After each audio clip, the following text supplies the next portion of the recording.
Olá, sejam todos muito bem-vindos a mais uma aula aqui da nossa sala de estudos para concursos na educação. Hoje eu quero começar te fazendo uma pergunta direta. Você já se sentiu despreparado para lidar com a diferença dentro da sala de aula? Já teve medo de errar, de não saber como acolher uma criança ou algum aluno com deficiência? Ou talvez já tenha percebido que a formação que recebeu simplesmente não deu conta de te mostrar como incluir de verdade? E se você respondeu sim para alguma dessas perguntas, respira fundo. Você não está sozinho. Essa é a dor de milhares de educadores e concurseiros também da área da educação. Uma sensação de impotência diante da complexidade da inclusão escolar. Mas aqui vai o ponto central dessa aula. A inclusão não começa com um laudo. A inclusão, ela começa com o nosso olhar. E é exatamente esse convite que Idamara Freire nos faz na obra Olhar a Diferença como Potência e não como problema. Não se trata apenas de conhecer políticas públicas ou usar palavras corretas, os termos adequados. Trata-se de reconhecer a humanidade no outro e a nossa responsabilidade ética diante dela. E esse tema, ele é essencial para quem atua ou para quem deseja atuar, seja na educação infantil, nos anos iniciais, na gestão escolar, na orientação pedagógica. Mas também é decisivo para a sua prova de concurso. E cada vez mais, os editais, eles exigem do candidato um conhecimento sólido sobre educação inclusiva, práticas pedagógicas que respeitem as singularidades e também fundamentos teóricos que sustentam esse compromisso. E aí eu te pergunto, como você tem se preparado para responder a essas questões?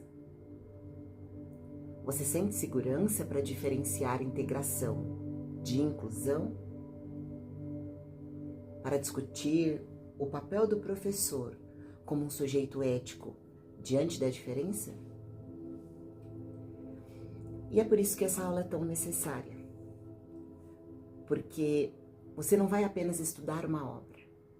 Você vai sair dela com mais clareza sobre sua prática, com mais embasamento para a prova e com mais consciência sobre o papel transformador que você pode exercer na educação. Idamara Freire é uma referência nacional nesse debate. A sua escrita é sensível, profunda e ao mesmo tempo incisiva. Ela nos lembra que a ética da diferença é, antes de tudo, um compromisso com o outro enquanto um sujeito de direitos e de desejos. E é esse olhar que queremos cultivar, tanto nas provas de concurso, quanto na sua vida. Então, no vídeo de hoje, você vai conhecer quem é Idamara Freire e por que sua obra é tão influente na área da educação. Você vai compreender os principais conceitos da obra, um olhar sobre a diferença. Você vai identificar como esses conceitos caem em concursos públicos e sair daqui com frases chaves, com exemplos práticos e interpretações que vão direto ao ponto. Então, prepare o seu caderno, marque os trechos importantes e, acima de tudo, permita-se sentir o impacto dessa leitura, dessa escuta, porque essa aula não é só sobre passar em uma prova de concurso, é sobre se tornar um educador mais consciente, mais humano e mais preparado para enfrentar o que realmente importa, que é a valorização da vida em toda a sua diversidade. Vamos juntos?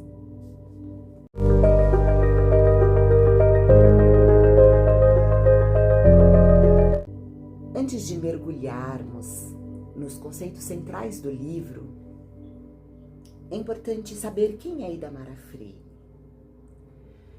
Idamara, ela é doutora em Educação pela Universidade de São Paulo, a USP, e professora da Universidade Federal do Paraná, e uma das vozes mais respeitadas no campo dos estudos sobre diferença, ética e também inclusão escolar. A sua trajetória é marcada pela pesquisa e pela militância em defesa da dignidade das pessoas com deficiência, mas também pelo convite constante a pensarmos a educação como espaço ético de encontro com o outro, qualquer outro que seja. A sua obra, Um Olhar sobre a Diferença, ela é muito mais que um livro, ela é uma convocação para que educadores e educadoras desnaturalizem a exclusão, rompam com o discurso técnico que reduz o outro ao diagnóstico e se comprometam com uma prática pedagógica em que o diferente tenha presença legítima e também reconhecida. Então, vamos agora aos principais conceitos que estruturam esse pensamento e que você precisa dominar, tanto para a prática educativa, quanto para a interpretação de questões de concurso público que tratem desse assunto. Vamos começar pela diferença como valor e não como um problema. Aqui a gente vai buscar trazer um outro olhar, valorizar a diferença, valorizar o que você tem de especial e não dificultar isso e colocar isso como uma barreira, como algo que te impede, algo que dificulta, algo que limita. Idamara, ela parte da crítica à noção de normalidade como um critério que sustenta a exclusão. Na escola tradicional, o diferente costuma ser aquele que atrapalha o ritmo da turma, aquele que precisa de adaptação, aquele que exige mais tempo. Mas para a autora, a diferença ela não deve ser tolerada. A diferença ela deve ser acolhida como riqueza, porque é diferente. É legal ser diferente, também é legal. A escola, ela precisa ser um lugar onde a diferença, ela não seja apenas admitida, mas cultivada como algo construtivo da construção humana, constitutivo da condição humana. Hoje as palavras estão dando uma enroscada, mas é que o tema é um tema muito sensível. É um tema que eu não sei vocês, mas a mim toca bastante. Toca bastante porque eu muitas vezes me sinto chateada e fico triste em saber que as pessoas elas olham para crianças, principalmente quando são crianças com diferença, seja criança, seja adulto, olha com um certo olhar de exclusão, rejeita, né? Coloca de canto. Isso é triste. Então, é algo que chega até a engasgar na garganta, porque não deveria ser assim. E no livro, a ideia de diferença, elas se aproximam de autores como Deleuze, Derrida, Sklar, mas com a originalidade de Idamara, ao ponto de propor um olhar ético, que recusa tanto a diferença quanto a piedade. O que se propõe é uma relação de alteridade, em que o outro não é apenas aceito, mas interpela o professor, obriga-o a se reposicionar, a se reeducar. E é isso que nós temos que buscar o tempo todo enquanto educadores. Se reposicionar nesse campo, reeducar a nossa forma de olhar o outro, de interpretar o outro e, enquanto educador, propor estratégias, propor formas de mediação que faça com que essa diferença seja o impulsionador, não só daquela criança, mas de todos aqueles que estão ao seu redor. Você já parou para pensar como uma criança diferente, ela pode ensinar tantas coisas diferentes para nós? Coisas que para nós é normal, mas para ela é diferente. A gente aprende a ter um olhar diferente sobre as coisas, a se relacionar diferente com o outro. Existem outras formas de relacionamento, existem outras formas de compreensão, existem outras formas de externalização daquilo que se sente, daquilo que se pensa, daquilo que se gosta. E muitas crianças com deficiências, elas mostram exatamente isso pra gente. Se não todas elas, né? Mostram exatamente isso pra gente. Que existe uma outra forma de se relacionar, que existe uma outra forma de se expressar, que existe uma outra forma de fazer. Não importa a deficiência que você tenha. Existe sempre uma outra forma de você fazer algo. Ou, se não tem uma forma de você fazer aquilo por conta de dada limitação, se você está vivo, se você respira, você aprende, você se desenvolve, você cresce, você se transforma e você consegue transformar o outro. Então sempre todos nós teremos algo para ensinar. E aí a gente se reeduca, a gente aprende um outro olhar e as outras crianças que estão ao redor também aprendem que existe uma outra forma. E aí você escolhe aquela que mais se aproxima de você enquanto sujeito. E é isso que torna você um sujeito de verdade. E faz com que todos que estão perto de você sintam essa verdade. E isso contribui para o clima escolar, tanto dentro da sala de aula, quanto fora da sala de aula, nos relacionamentos, enfim. A escola é feita para isso. A gente ensina isso lá. A gente aprende isso, né? É um espaço de trocas. E dentro da ética do encontro, né? Essa troca de encontrar o outro, de encontrar as possibilidades, de encontrar os desafios. Um outro conceito central da obra é o da ética como encontro com o outro. E a autora, ela retoma Levinas para afirmar a relação pedagógica, que ela não é apenas uma transmissão de conteúdo, mas um ato ético fundado na escuta, no reconhecimento e na responsabilidade com o outro. O outro me convoca. É diante do rosto do outro que me torno responsável. E isso tem implicações profundas para a prática docente. Que ensinar não é apenas planejar atividades e ir lá e colocá-las em práticas. Mas ensinar é abrir-se para a imprevisibilidade.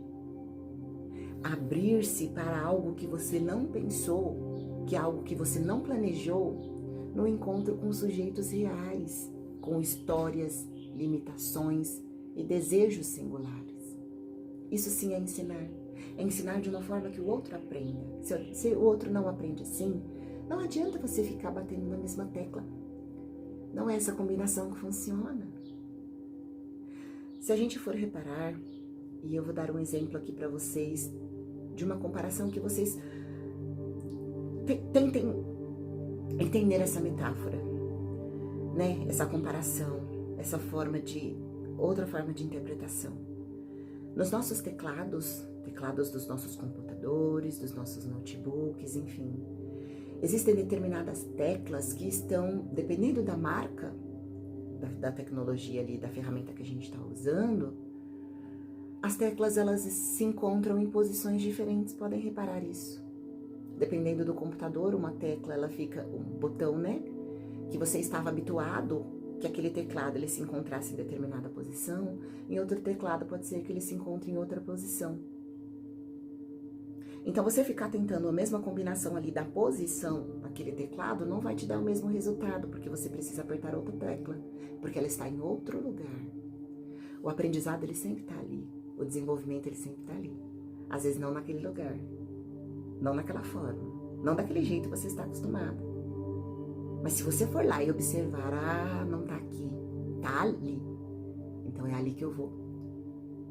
É ali que eu olho e que eu consigo enxergar diante do rosto do outro, que eu me torno responsável por aquilo, porque ele está me convocando para ensinar de alguma forma. Não é a forma que eu estou acostumada, não é a forma que eu conheço, mas é a forma que ele entende. E aí está uma chance de você aprender algo novo. A ensinar de outra forma, a enxergar de outra forma, a agir de outra forma. Isso evolui você, não evolui? Isso te torna alguém diferente, não te torna? Te deixa mais esperto, com mais coisas, te traz uma bagagem de conhecimento que vai te ajudar mais pra frente com outras situações que possam vir a ocorrer. E que essa habilidade, ela possa ser útil. Educação é isso, não é mesmo? E Damara Freire, ela ainda faz um alerta pra gente que a inclusão, ela não pode ser reduzida a estratégias pedagógicas ou adaptações curriculares. Então, não adianta apenas eu enxergar aquilo ali e falar, então eu vou mudar o meu planejamento, eu vou mudar meu plano de aula, eu vou colocar alguns recursos aqui a mais, eu vou ver umas tecnologias assistivas, né, uns objetos de acessibilidade, enfim, recursos tecnológicos acessíveis, eu vou ver aqui uma forma que eu possa ajudar essa criança e vou colocar no meu planejamento.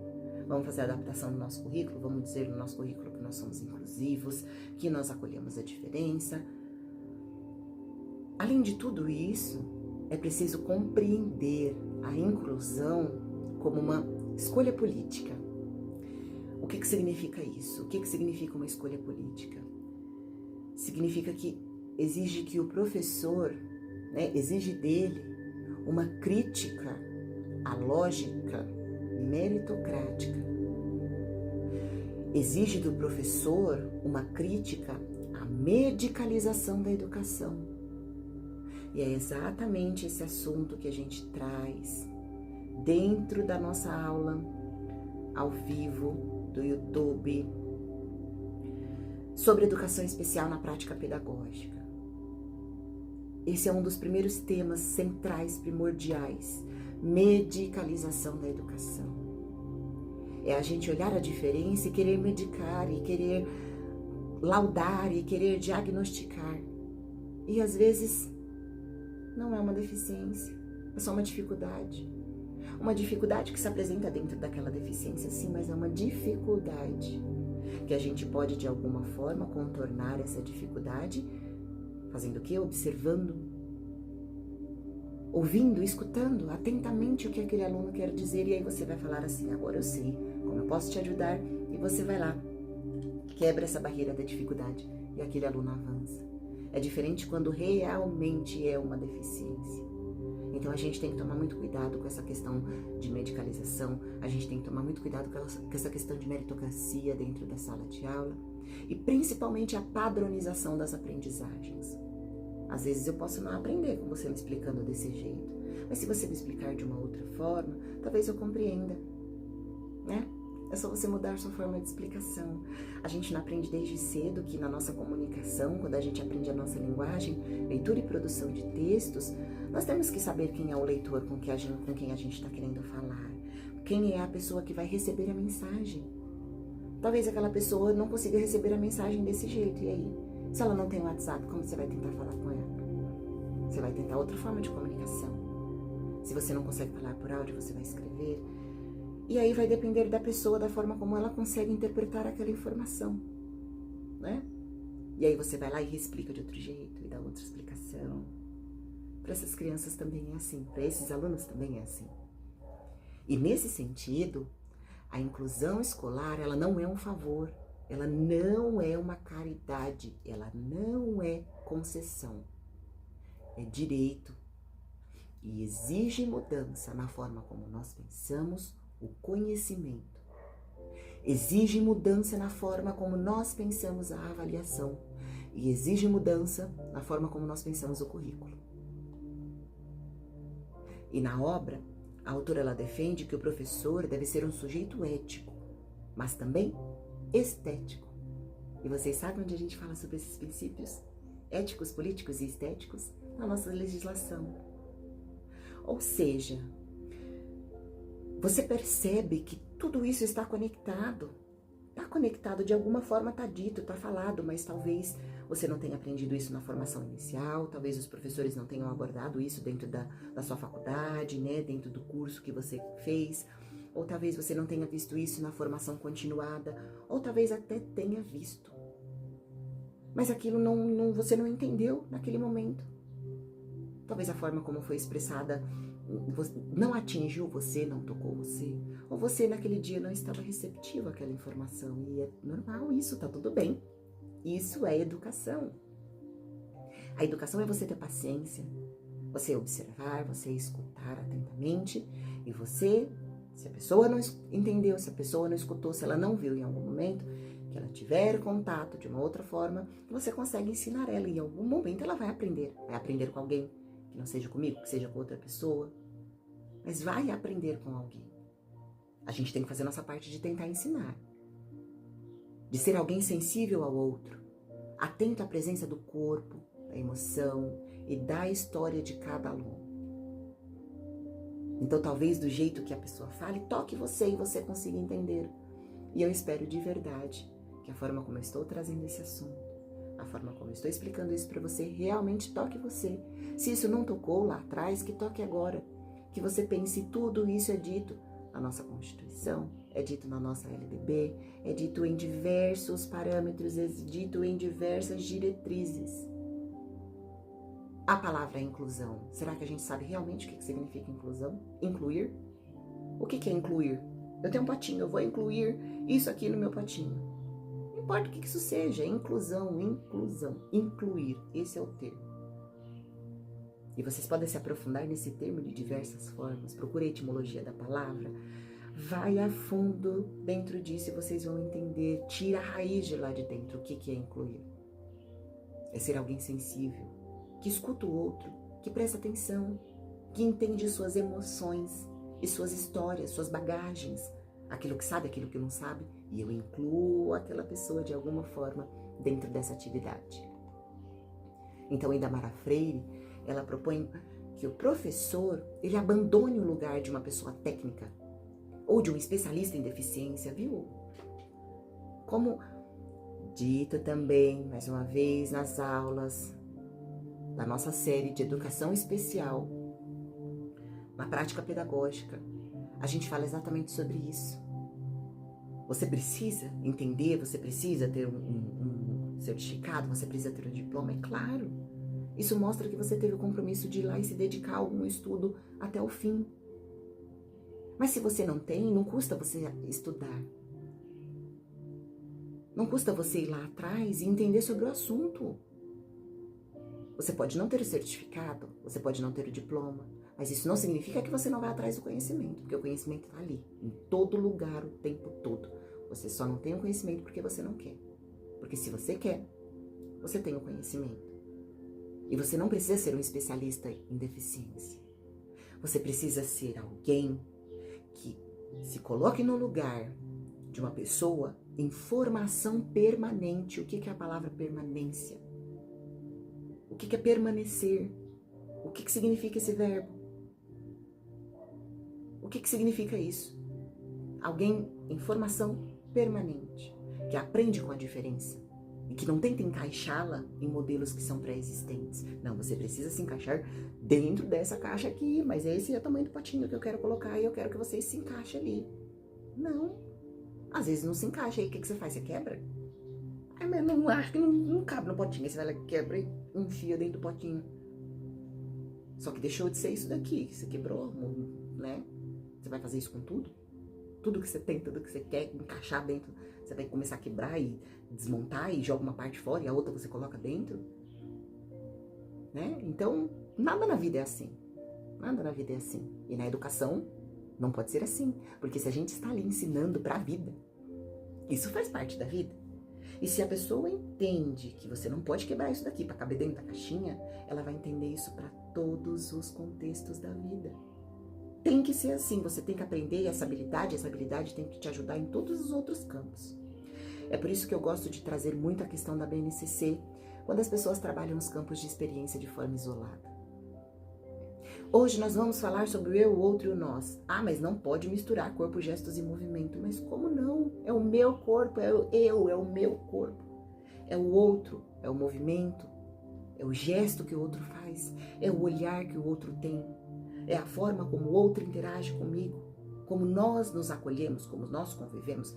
Então não tem como eu falar para você que eu vou trabalhar o eu, o outro, o nós de forma isolada. Eu preciso do corpo, do gesto e do movimento para trabalhar o eu, o outro, o nós.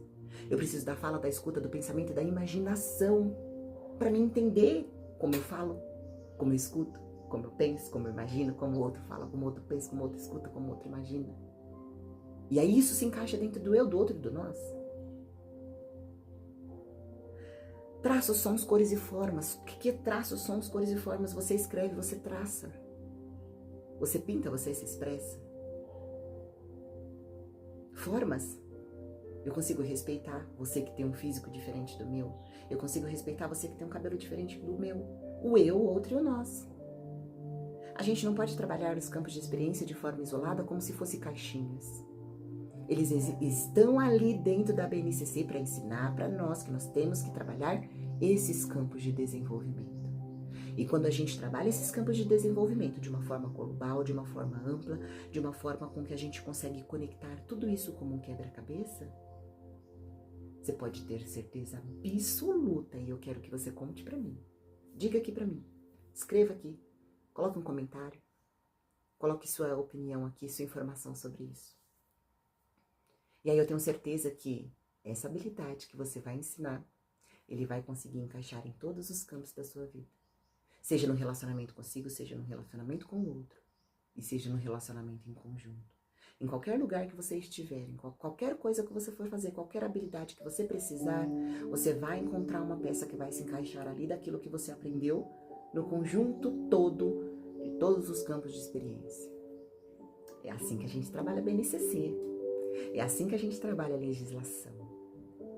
A gente não usa ela apenas como palavras soltas ou algo que, vamos pensar, uma lei que nos obriga a dizer que eu preciso encaixar uma habilidade dentro de uma atividade. Não, é algo que te dá um norte, é algo que te dá uma direção, um caminho. Ela é uma base comum para o currículo das escolas. Se a gente conseguir tirar e extrair da BNCC essa essência, e não só da BNCC, de todas as outras legislações,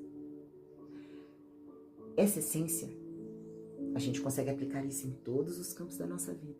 Como os princípios éticos, políticos e estéticos, vocês verão que muitos autores falam sobre isso, e se você entender esses princípios, vocês vão ver que não é só legislação, não é só decorar a lei, não é decorar as palavras que estão ali, é fazer sentido. E quando faz sentido, você consegue aplicar em todos os lugares, porque fez sentido. Isso é educação. É você trazer a informação para dentro da sala de aula de uma forma que faça sentido para aquele aluno, para aquela criança. E aí fez sentido, opa, memoriza. Vai lá, quando achar uma situação em que aquela peça se encaixa, vai fazer todo sentido, né? E a escola inclusiva, segundo Ida Mara Freire, não é aquela escola que acolhe bem, mas é a escola que é transformada pela presença da diferença. Quando tem alguém diferente ali, aquela escola se transforma, aquela escola aprende, aquela escola evolui, aquela escola alcança um patamar que ela não teve ainda. É um desafio para todos. É um desafio para o gestor, é um desafio para o professor, é um desafio para os colegas dentro da sala de aula. É um desafio para o professor que vai pegar aquele aluno depois, que ele fica pensando, tomara que aquele professor desenvolva bem aquela criança para quando ela vir para mim, ela venha melhor. Ela venha cada vez mais sábia, cada vez mais esperta. E a gente só continue o trabalho. A gente só continue transformando, a gente só continue potencializando. A gente só continua ajudando aquela criança a avançar. E não, eu vou ter mais trabalho porque aquele professor não faz nada, porque aquele professor não ajuda. Não. É desafiador, talvez ele não saiba entender aquele desafio ali, ou ele não saiba lidar com aquilo naquele momento. Isso não significa que ele não é um bom professor. Isso significa que ele também está aprendendo. Cada um de nós sabemos os desafios que a gente tem, que a gente já passou, as experiências que nós temos. E às vezes aquela situação é uma experiência nova. Às vezes aquilo é algo que você ainda não teve contato, ou aquela criança se expressa de uma forma, entende de uma forma que você ainda não teve habilidade para aquilo, e tudo bem. Estamos evoluindo o tempo todo, vamos aprender, né? Você tem algo para ensinar? Você tem alguma coisa para me trazer que me ajude nisso? Mas algo fundamentado, algo com base que você já tenha ou tido experiência com isso. e foi bem sucedido, ou você vai me trazer um fundamento teórico com base para que eu possa, viu, fazer qualquer coisa com esse aluno, né? Ou que você já tenha feito isso e deu errado, porque você pode me trazer a sua experiência do que deu errado. Olha, eu tentei essa estratégia e não foi legal. Mas por que será que não foi legal? Será que eu posso usar essa mesma estratégia, mas fazer algumas modificações nela? Será que eu posso usar o que deu errado com você? Talvez dê certo com o meu aluno. E aí a gente pode ver que o errado não é sua estratégia, viu, professora? Só foi a forma que aquele aluno interpreta e ele não interpreta do mesmo jeito que o meu aluno agora. Então, o fracasso, o erro, tudo isso, né? Tudo isso também é um aprendizado. É uma forma de você ver que talvez não funcione com você, mas funcione com o outro. Ou talvez não funcione com ninguém, tá bom, eu vi aqui, não deu certo também. Vamos juntos traçar uma nova estratégia? Aí o gestor entra e fala, eu tenho um outro olhar. Eu tenho uma forma de enxergar diferente. Talvez a gente possa fazer algo que a gente nunca fez. O que você acha? Como será que a gente pode fazer isso? Convoca a escola inteira. Convoca seus parceiros de sala. Convoca os outros que têm um olhar diferente. Pessoal, ó, estamos passando por esse desafio aqui na escola. A professora tal, fale com cuidado, fale com inclusão, sem julgamento. Estamos no ambiente escolar. O ambiente escolar não foi feito para julgar. O ambiente escolar foi feito para ensinar. E se a gente não tem nada para ensinar, eu duvido que a gente seja professor então, né? Eu nem vou falar pra gente ficar quieto se a gente não tem nada para ensinar. Porque se a gente não tem nada para ensinar, a gente não deveria estar numa escola ensinando. Então você sempre vai ter algo para ensinar. Você sempre vai ter alguma coisa para você ajudar aquele professor. Saiba ajudá-lo. Saiba acolhê-lo. Saiba acolher sua dificuldade, saiba acolher seu desafio, saiba acolher aquele professor dentro das suas condições e as condições que ele tem para trabalhar com aquele aluno. E traga um olhar que possa fazer acender uma luzinha, acender um insight na cabeça dele e ele fale, que legal, eu tenho uma equipe que colabora, eu tenho uma escola que ajuda, eu tenho uma escola realmente e verdadeiramente inclusiva. Isso é uma escola inclusiva. Isso é uma escola que é transformada pela presença da diferença, onde todos se unem para o bem maior. E aí quando aquele aluninho daquela professora que todo mundo deu as dicas estiver num momento de socialização, todos possam olhar e dizer assim, parabéns, eu consigo ver o avanço de todos. E aí você se sente também parte daquilo, porque você faz parte daquele espaço. Você ajuda a construir um clima escolar bacana, né? Então, tudo isso implica rever os espaços físicos, o ambiente escolar e também simbólicos. Significa reorganizar os tempos e os ritmos de aprendizagem. Significa repensar critérios de avaliação.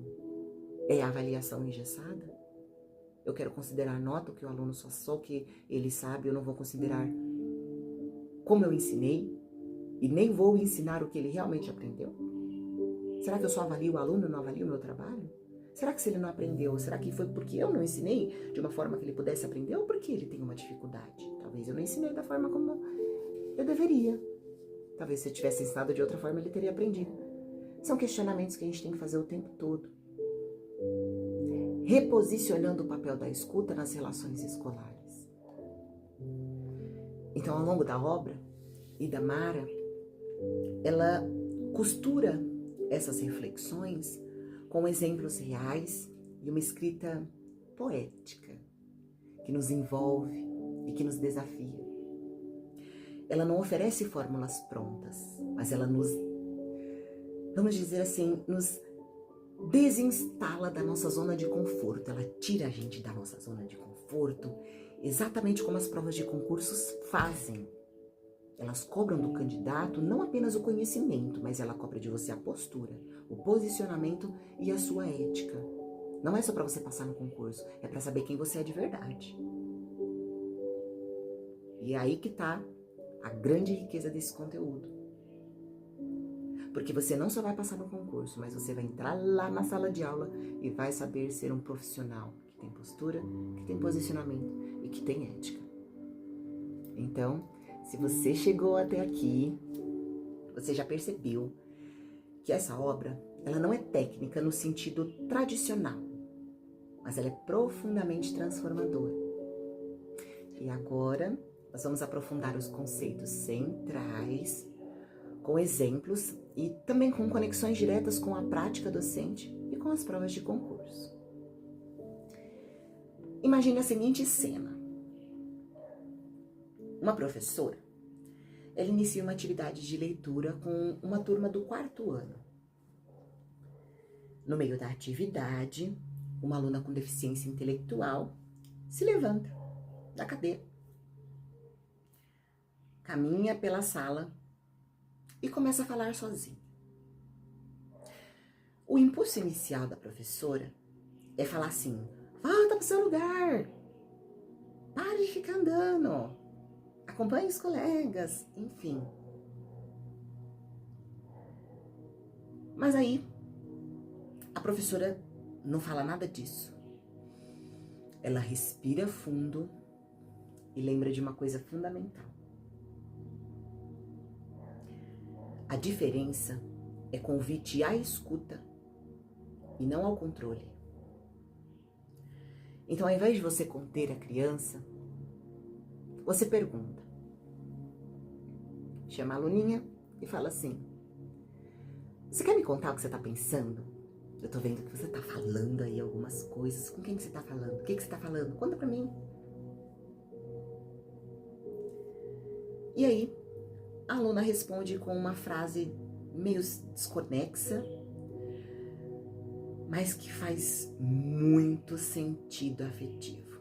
Cheia de sentido afetivo, cheia de significados emocionais. Esse momento que acontece, ele não tá no plano de aula. Não tá no plano de aula você parar sua aula para fazer isso. E levar o tempo que for para fazer isso. Ou para pedir que ela conte para todos os outros colegas da sala. Se ela se sentir confortável, com quem e por que ela estava conversando. Mas isso jamais, em hipótese alguma, para rir, para brincar, jamais, em hipótese alguma. Seria apenas para vocês mostrarem para outras crianças que não há problema nenhum em você fazer isso. Porque isso não está no plano de aula, mas está no plano da ética. E Ida Mara, ela nos ensina que a escola, ela precisa ter coragem de escutar esses desvios, de ensinar a todos que estão ali dentro da sala de aula esses desvios. Para que eles saiam dali respeitando, para que eles estejam ali enquanto sujeitos que respeitam, e para que se eles verem essa diferença fora da escola, eles também respeitem. Ah, mas eu não sou pai e mãe para ensinar o respeito, eu não tenho que ensinar isso. Não, você é professor. E você sabe ensinar isso dentro da sala de aula, de forma que, de certa forma, possa atingir o aluno, por mais que ele não tenha esse ensinamento dentro de casa.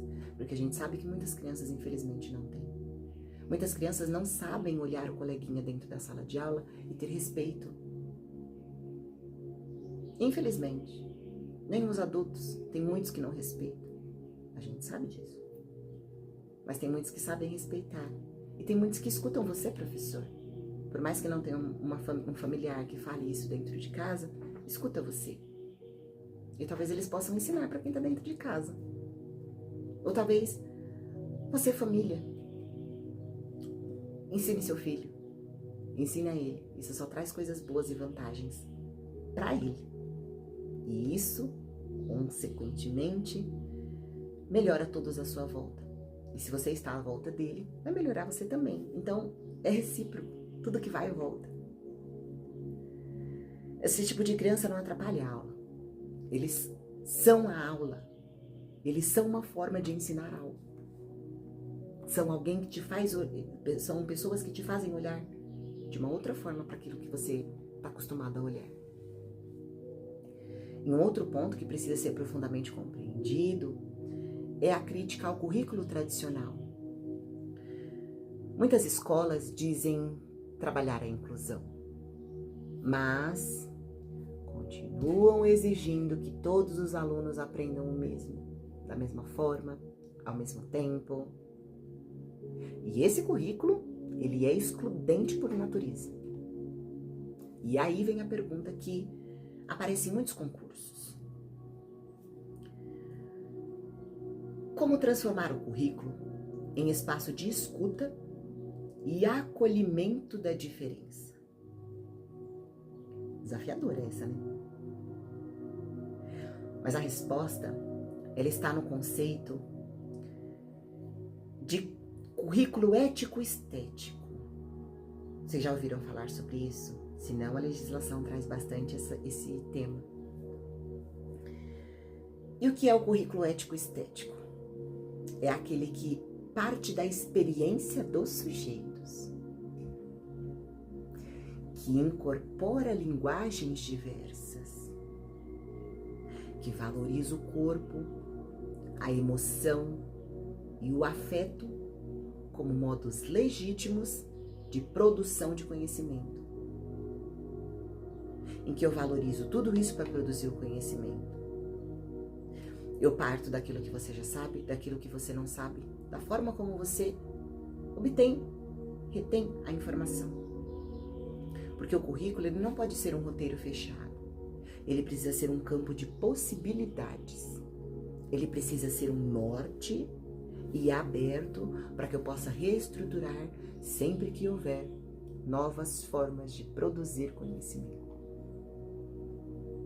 E a avaliação é um outro ponto constantemente cobrado nas provas de concurso público. Ou seja, a gente tem a avaliação como algo que você pode pensar que vai da régua à escuta. E Idamara, ela traz uma contribuição muito radical. Avaliar não é medir, não é uma régua. É escutar. Então você sai da régua para a escuta. Você para de medir e você começa a escutar. Isso é avaliação. Isso é avaliar. Você escuta com os seus ouvidos, você escuta com os seus olhos. Quando você lê atentamente, e é como se tudo aquilo que está escrito ali está falando com você. Escutar com os olhos.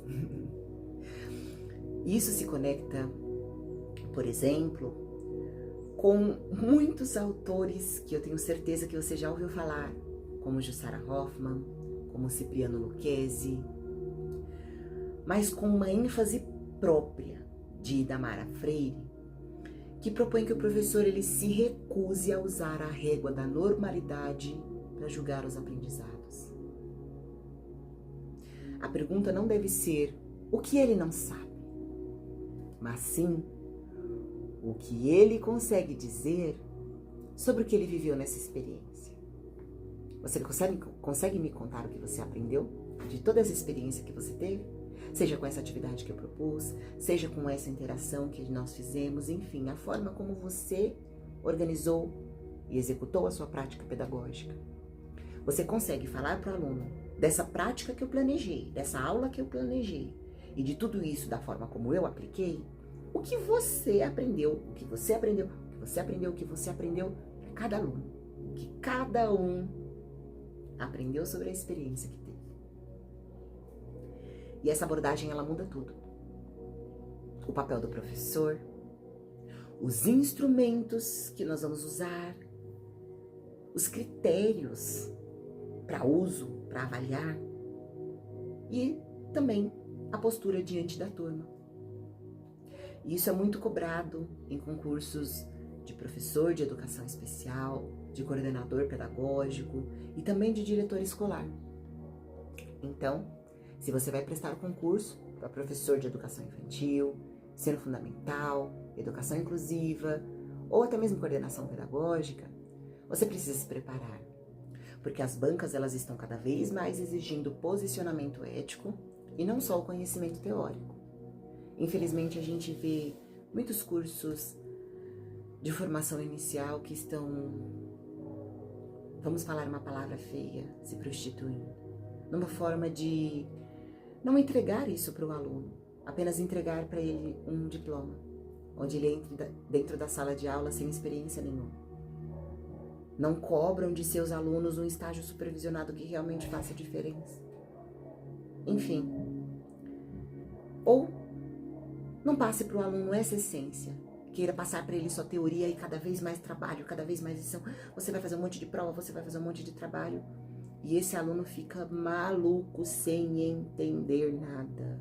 Ele fica assim na hora da prova. O que eu vou responder aqui? O que eu vou responder ali? Seja no EAD, seja no presencial, se você estiver fazendo curso de pedagogia ou qualquer licenciatura. Para você ser professor e estar dentro de uma sala de aula, você pode não entender um monte de conceitos, um monte de coisas e chega na hora da prova, você trava, você acha que você não consegue apresentar um bom trabalho, você trava numa apresentação, você trava num seminário, você trava numa construção de uma resenha, de um resumo, da produção de um trabalho de conclusão de curso, que é que as pessoas mais têm trabalho para escrever. Será que é porque não entendeu exatamente aqueles conceitos e como aquilo toca naquela pessoa? Qual que é o significado de tudo isso para você? Qual que é o sentido de tudo isso para você? Para que quando você tiver contato com essa informação, seja numa prova, seja numa interação, seja numa exposição de um trabalho, de um seminário, você fale isso com propriedade porque você internalizou aquilo de forma que faz sentido para você. E você conecta essa informação com coisas que fazem sentido para você. Então não basta ter o conhecimento teórico. Você precisa aprender dentro de todas as formações o sentido daquilo.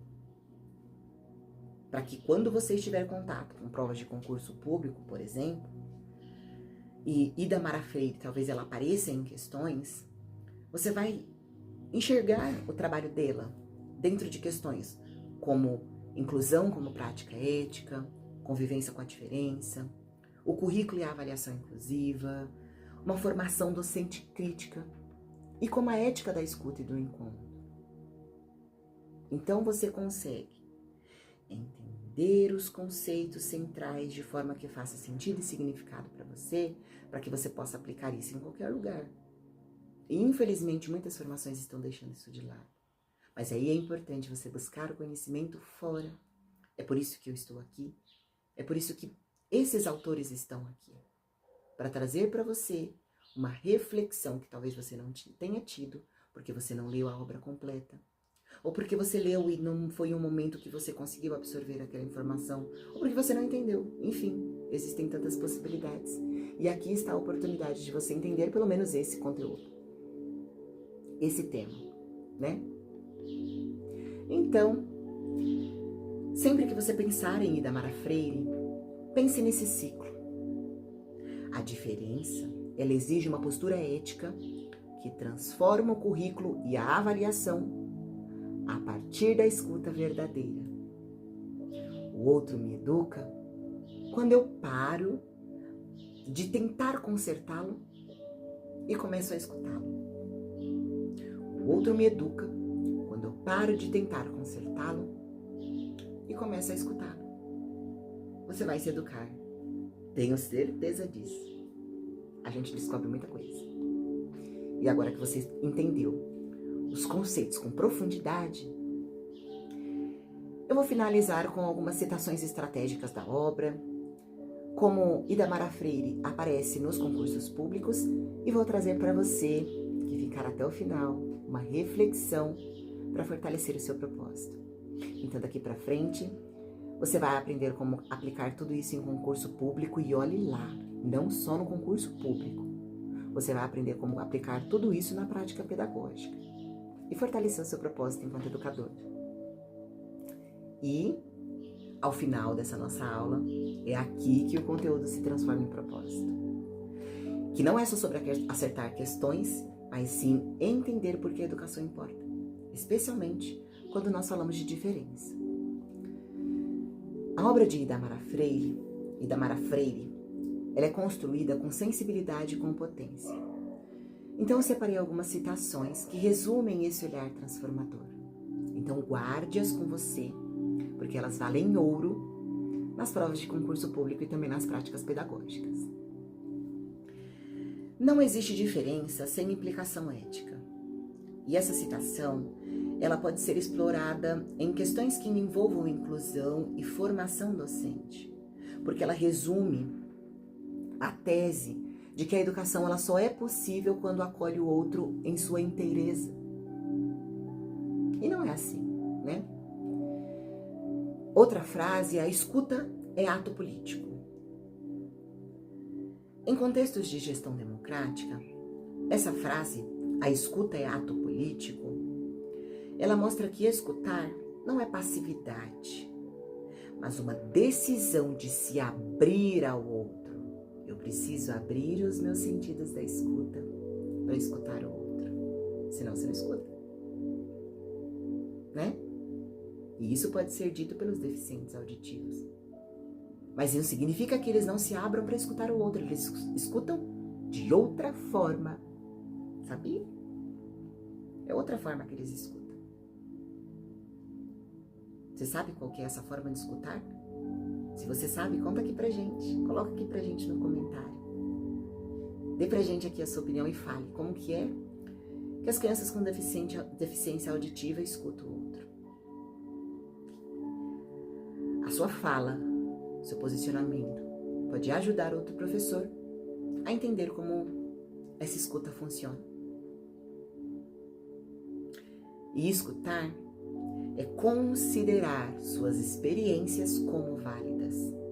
Então, não importa o que você fale, é claro que a gente não vai falar bobagem, a gente não vai falar algo que destrua, a gente não vai falar algo que coloque para baixo, que reduza.